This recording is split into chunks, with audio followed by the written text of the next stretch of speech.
People have the habit of living in the past, and they project the past into the future, and they forget the present. What is more important to you? The past?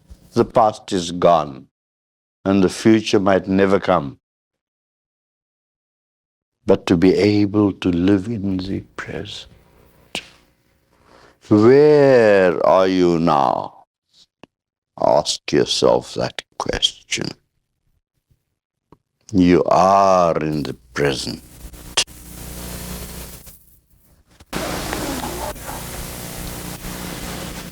And the present is the most important moment that has to be considered.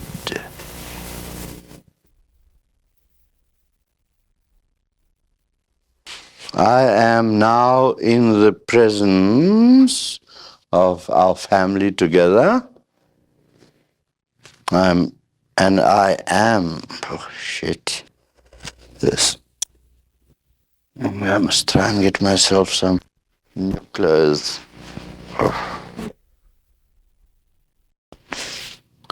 And I am living here with my family and with my Guru in our presence.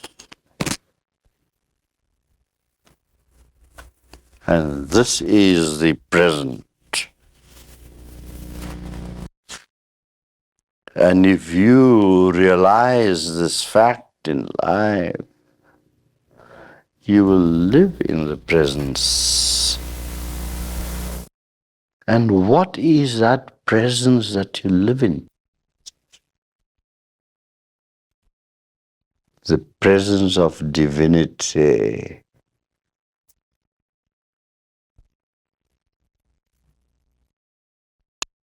Which guides your present moment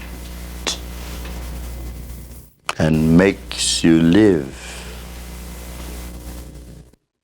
in the present, which is a great presence given to you by divinity.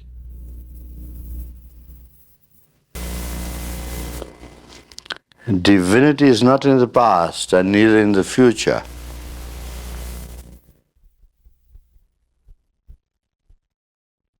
But the presence is now, and divinity is here now. And when that realization dawns upon you, you will find yourself to be a much, much better person. That's for sure. When you live in the past, you're involved in your worries. Oh, I've done this and I've done that and I've done that. And you mull over it.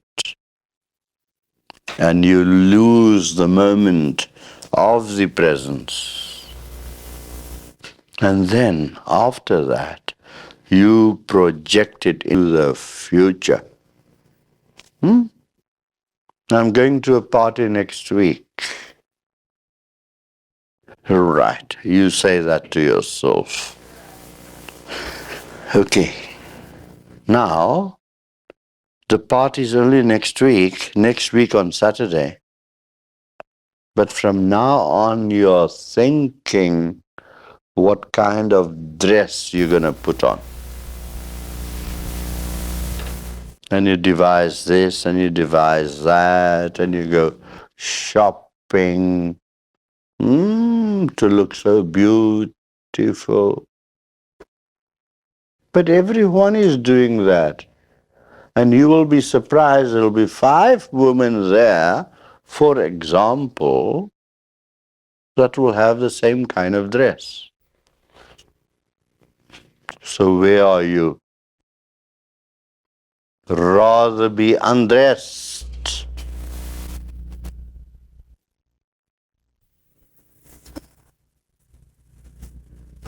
and bare yourself totally to divinity.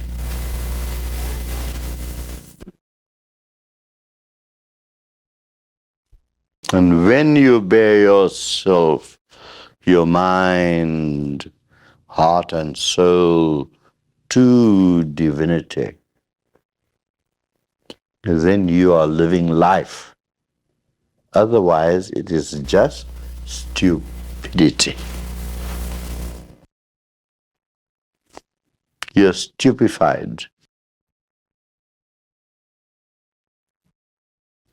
because you do not recognize presence of life. This is the moment you're living in. Look around you. Look around this room.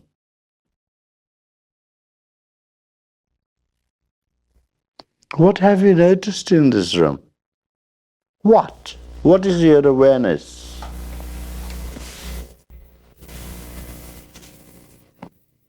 Of that divine essence. The essence is here and now within your hearts. That is where you belong. Nowhere else.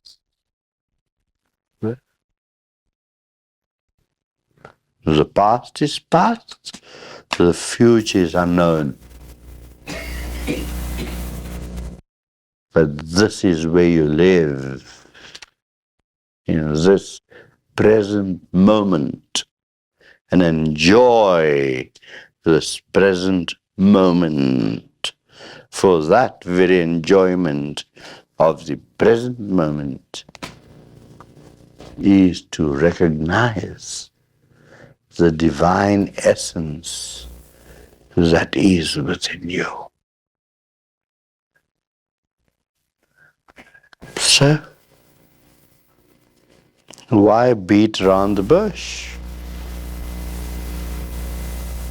And go from here to there, to there, to there, turning around and round in the past and the future.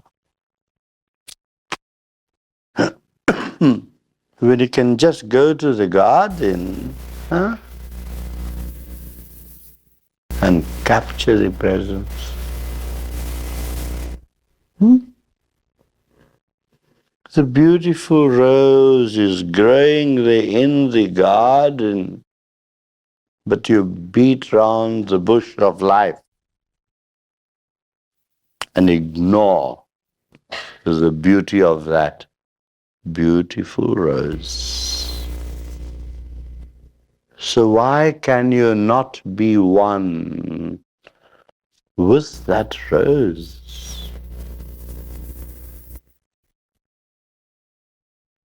Be one with the rose. Look, there would be thorns. Accept it, because that is life. But where's your concentration? Where's your mind? On the thorns or on the beauty of that lovely rose?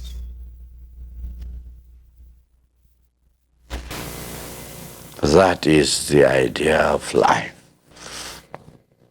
That is the true living of life.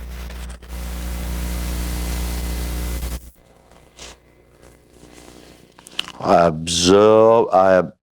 observe the thorns. Why not? But if my life is lived well, then the thorns will not prick me. Because my attention will not be on the thorns. My attention will be on the beauty of the rose. So look at life in this way and observe the beauty of the rose and not the pricking of the thorn.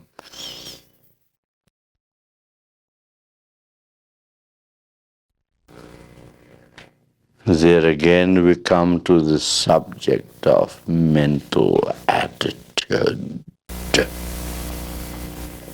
Where is your attention?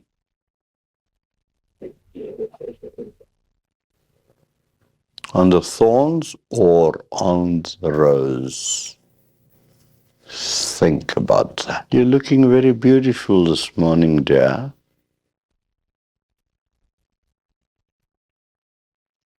Good. What shall I talk about today? Question.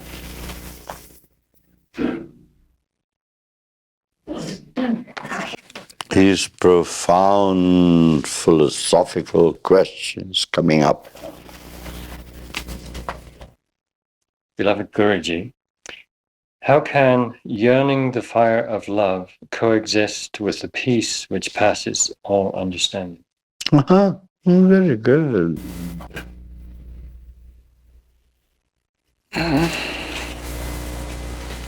The whole perception is wrong. Love is not yearning. Because when you yearn for love, you are seeking a certain possession. You're wanting. Love is not wanting. Love is giving. So the yearning cannot be there. True love can never be associated with yearning. And when that concept disappears of yearning for love,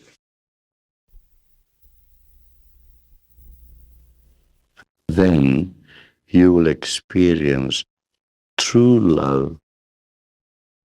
True love does not want anything. True love is not a wanting. True love is a giving. So where is the yearning? But yet, in what you have said, yearning is necessary primarily. For without yearning, these are the stages that one passes through to find true love. Because you got to yearn first before you can earn. Take the why away. You yearn for true love, and when the yearning stops, that is the time you earn the true value of love. To repeat again, love is not wanting. Never. Love is giving. And you give of yourself. Because you can't help it. You're giving, giving, giving. My Pushpi loves me.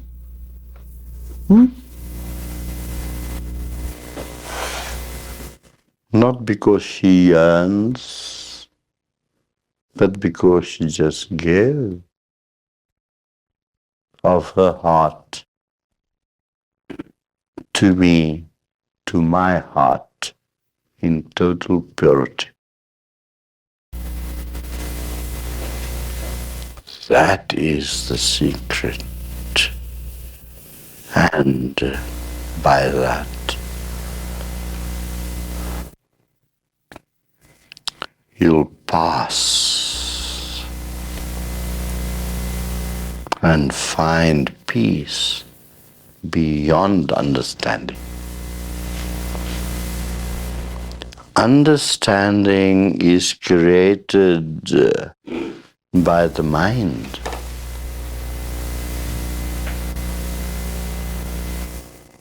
But we do not want to interfere with the mind. It is shit. Love does not come from the mind at all. The mind is too analytical. You analyze things and say, this is nice and that's not nice, or this is fine and not fine and not fine.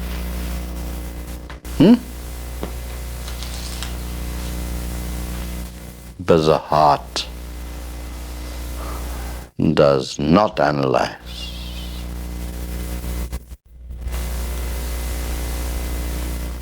The heart just gives. I love you all, not with my mind.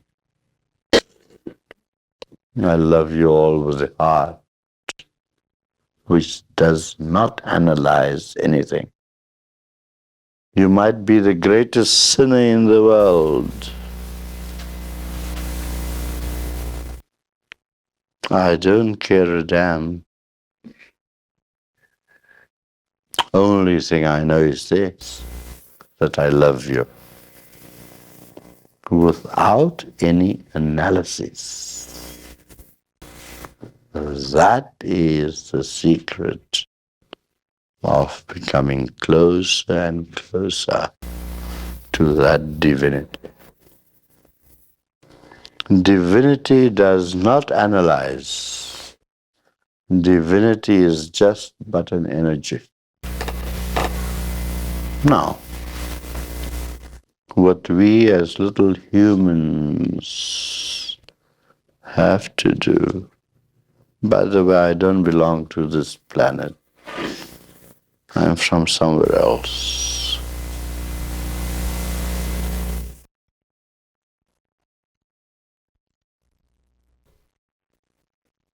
Love knows no analysis.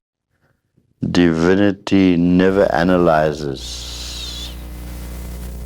It is just there, in being. It is just there, all the time. Giving, giving, and giving.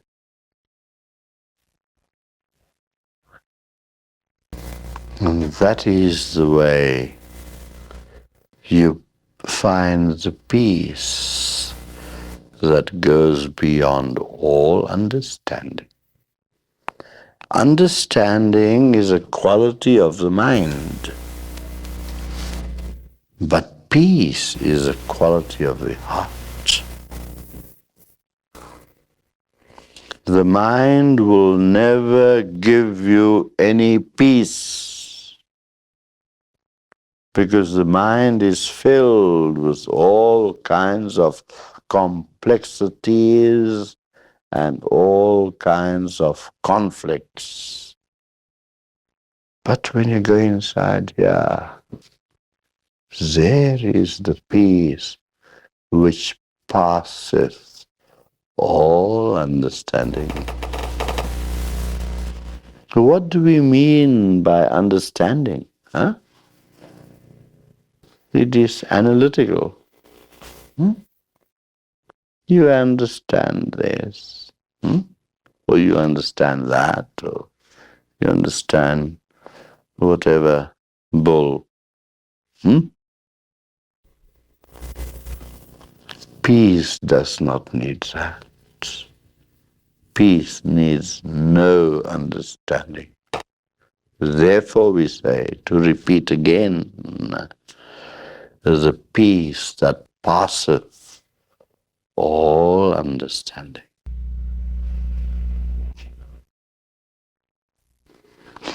And that peace is within you.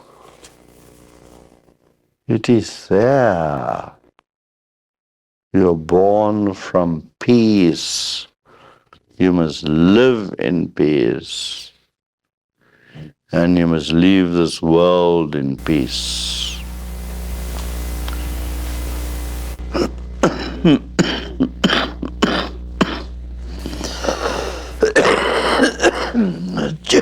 A change of weather.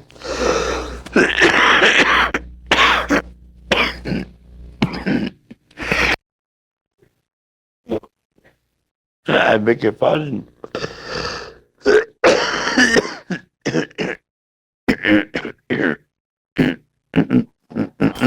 The tissue. No.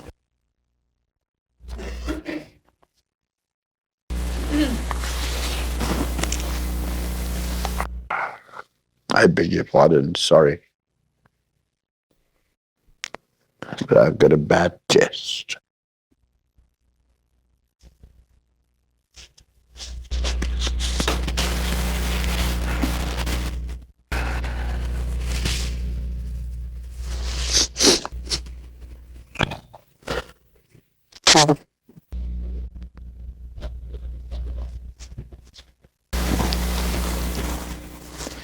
So,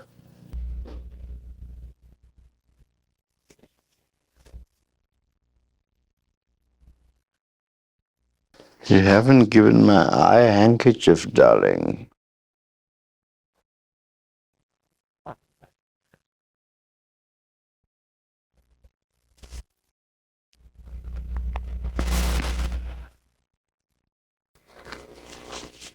Now let me tell you another secret of life.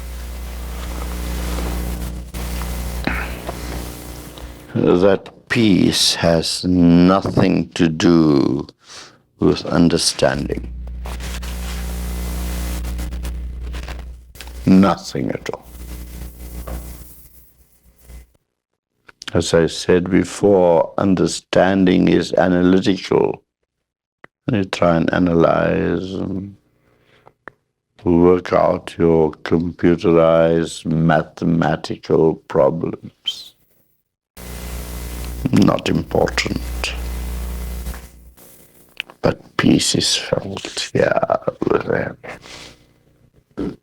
And it is gained by your spiritual practices. Be regular. And you will find that peace. And when you find that peace, you will be so much at ease within yourself. And that's what you need.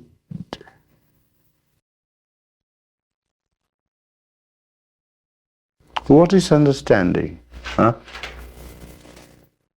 So you'll read Fichte, Nietzsche, Schopenhauer, Spencer, Kant, and all those bullshitties that try to analyze and analyze and analyze. But what peace have they found? Nothing.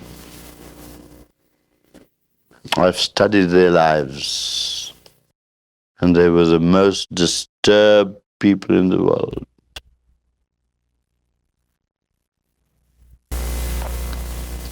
I don't know if I told you that while traveling around, I might have talked about this in some lecture. I can't remember anything. For me, the moment is the moment, nothing else. And here through this village, I met this village potter.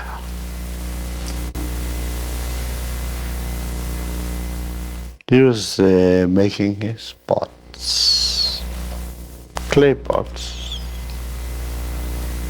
which is, by the way, better than all your aluminum. How do you pronounce? Huh? Aluminum. And food cooked in those clay pots are far, far more tastier. I can assure you that. I know. I talk of experience. And so I saw this village potter turning out his clay pots. And I sat down there watching him. The beautiful serenity. He had no knowledge at all, no education, ordinary little potter.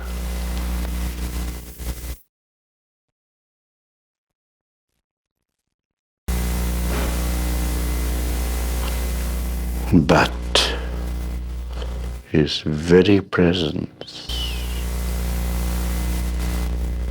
was emanating the deep peace, although he had no understanding of all the scriptures or anything.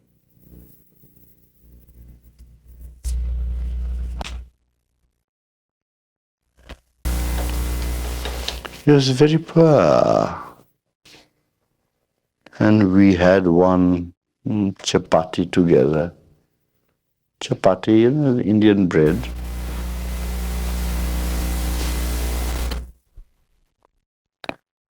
And I sat there for 3 days with him. That little hut to live in. I slept on the floor, I didn't mind. Just to be in his presence.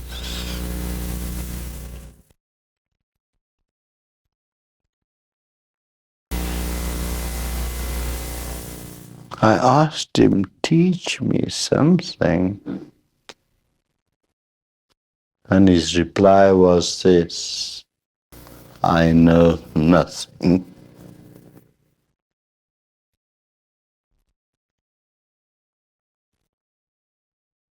Yet he had everything, which was peace that passes all understanding. And in that peace,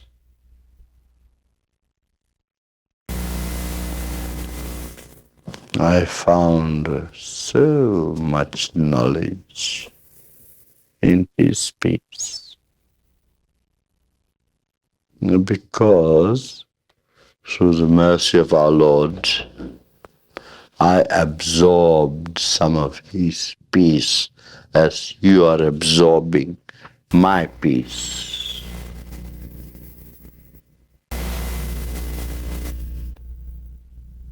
Yes. So what is greater? Ask yourself. Peace is greater than understanding. In today's modern world, of course, we do need understanding. It is true because our minds have become very analytical.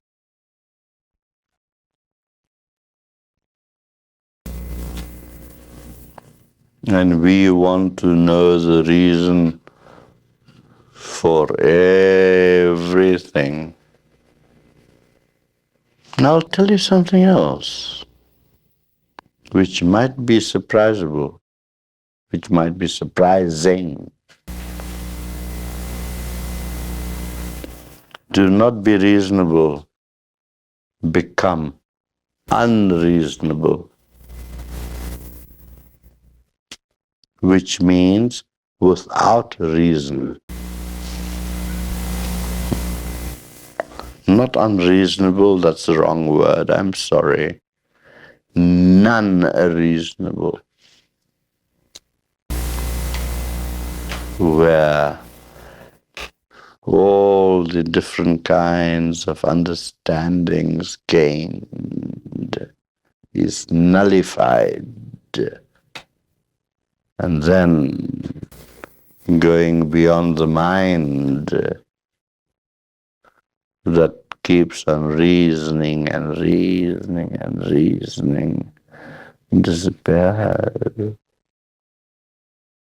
And then you reach the peace that passes all understanding.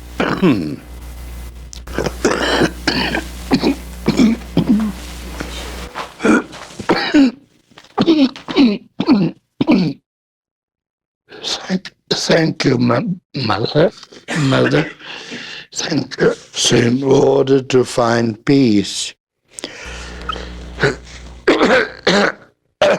you have to go beyond reason, because reason can only befuddle you. Reason is questioning, and one question will breed half a dozen other questions.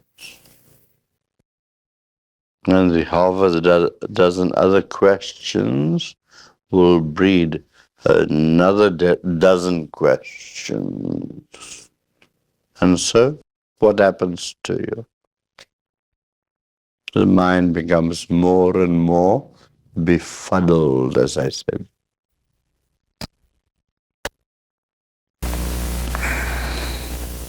So rather seek within, and you will find the peace that passeth all understanding. That is the secret of life. Because up to now, all of you here have been involved in reasoning, working out problems.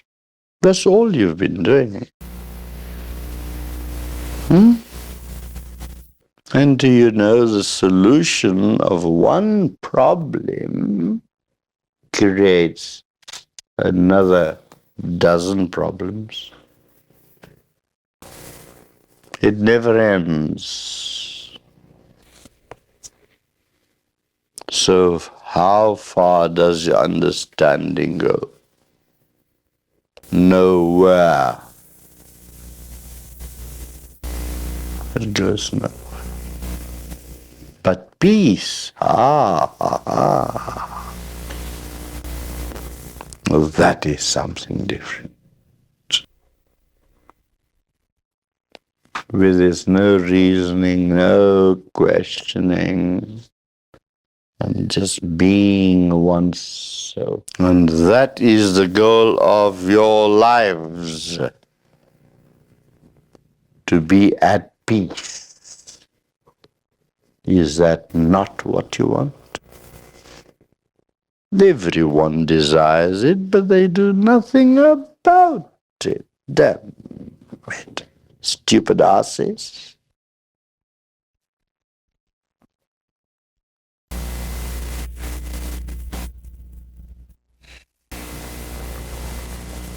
So find that peace that goes beyond understanding.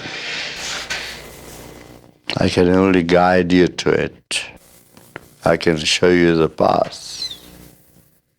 But you still have to do it yourself. And your spiritual practices will help you. I know. I know. Through hundreds of thousands of people around the world. I know. I know. It gives them the ease of peace. Huh? And then if you feel very hard up, you can always release the P in peace and go to the toilet.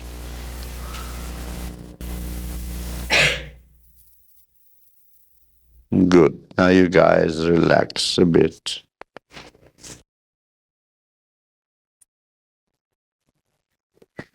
Relax, light up a cigarette or something, and just relax and think. Think, think, think. I give you these moments of 5 or 10 minutes of relaxation so you can think. Thank you, darling. Thank you. And then we'll carry on after that.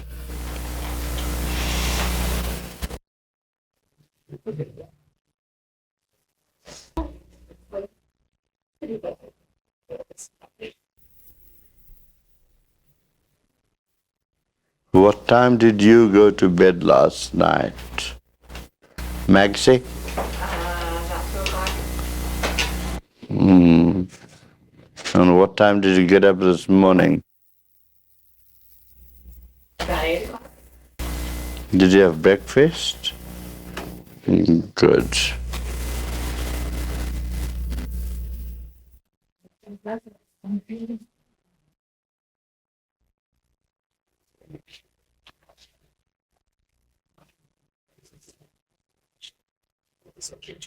Oh, serve them some juice or cool drinks or tea or something. Pushpi?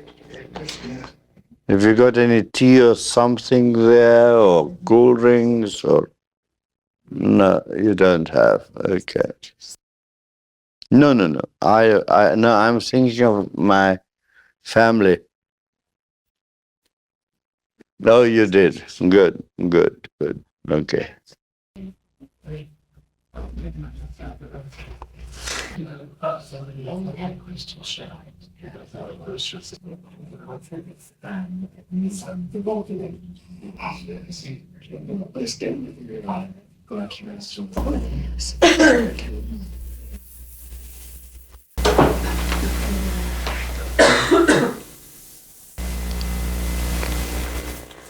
Remember my words. Remember them. Think about them.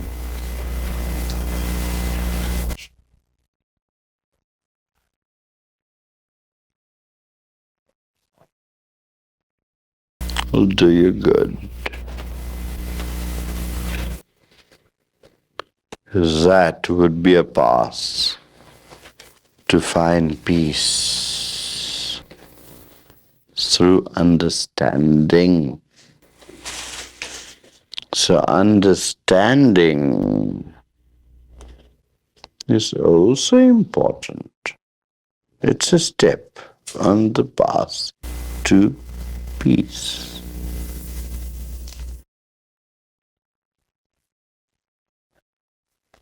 Understanding brings you the right perspectives in life. And to have the right perspectives brings you peace in life.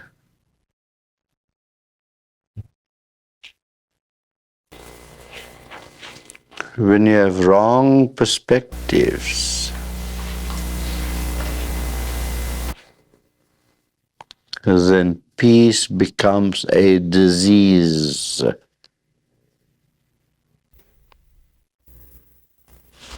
So, to have true perspectives is very important.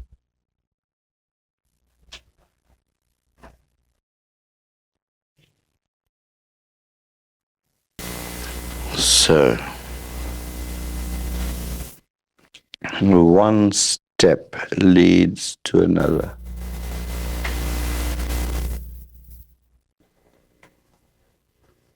Have proper understanding of life,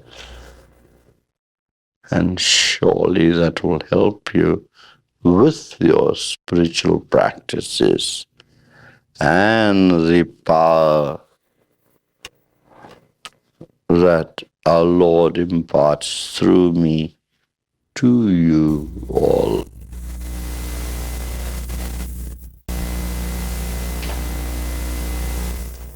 Will help you to find peace. That is for sure.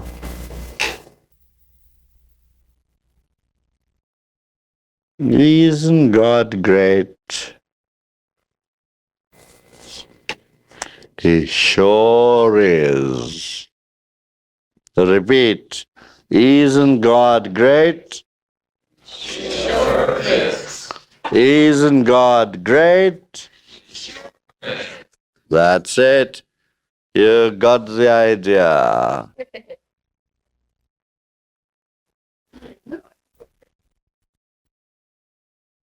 But now, we are not talking of words. It's nice to have that as an affirmation. That's nice. But the realization is important. He sure is. That is important.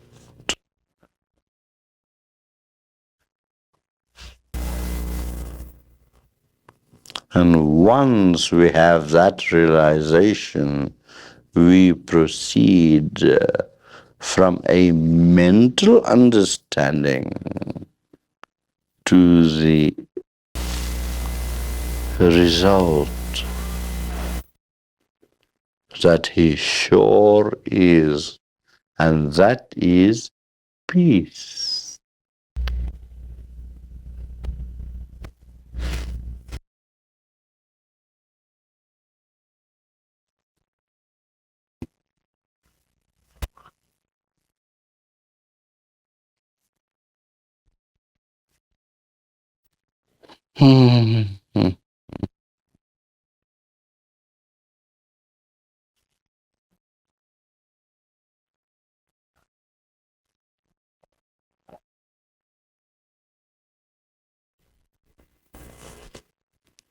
If you could really understand my words, your life could be transformed in a day. It would.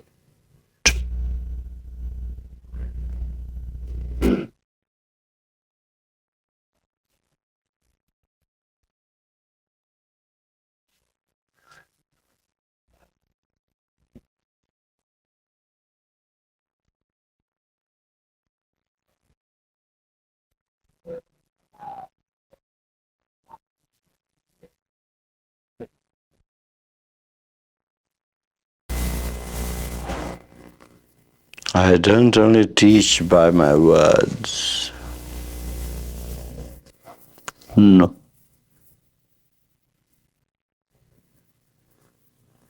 I teach by my life. If you look at me very closely, you'll find me so much at peace. You would. Because I found that. It took time, but I found it. And this is what I'm giving out to you.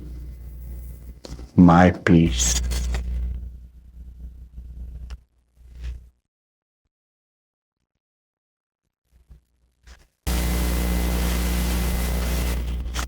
Through the grace of our Lord. Peace I leave with you. My peace I give unto you. Not as the world giveth, I unto you. Let not your heart be troubled, and let it be free. Beautiful. Beautiful. My peace I give unto you.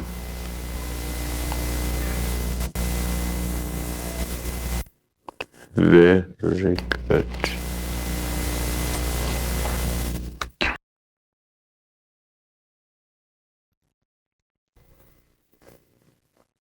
My peace I give unto you.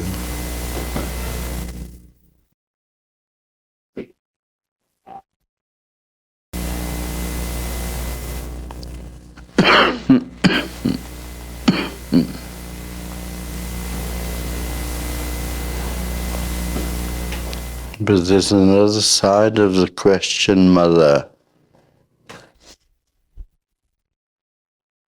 that you must always remember.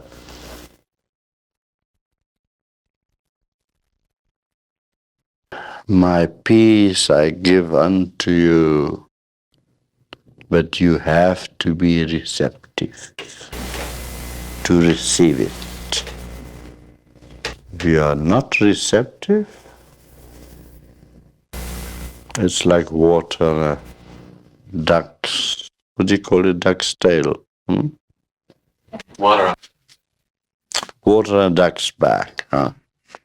That sounds better.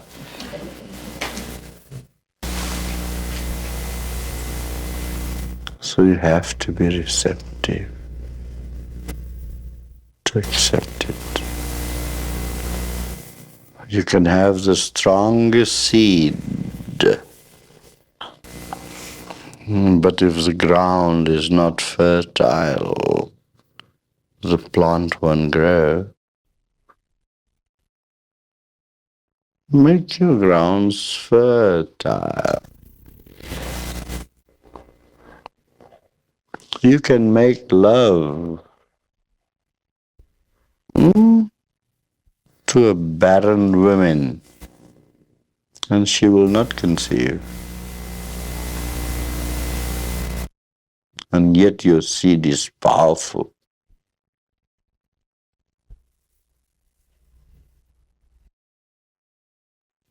It's the same analogy, just using it in different words. Become fertile by your spiritual practices, and you will conceive that seed of divinity.